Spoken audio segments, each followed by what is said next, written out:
This chapter was all about the enemies. We started by analyzing all of the different enemy behaviors. We learned about how the enemies would follow the player, how the enemies would attack the player, how the enemies could win, and how the enemies would be defeated. From there, we started creating our enemies, first with the Zombunny.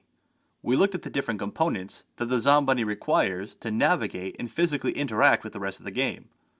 We added the scripts required for the Zombunny to move, to attack, and to have health.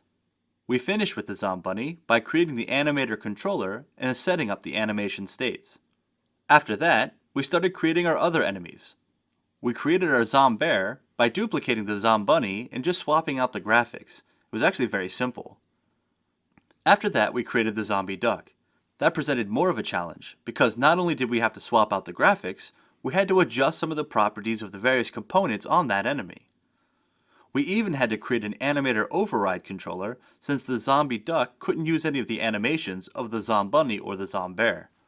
With 3 of the 5 enemies completed, it was then tasked to you to create the other 2 enemies, the Helephant and the Clown. Once you were done with that, we placed spawn points all over our scene, and added behaviors to those spawn points to spawn our enemies at set intervals, with a limit to the maximum number of enemies we could have at any given time.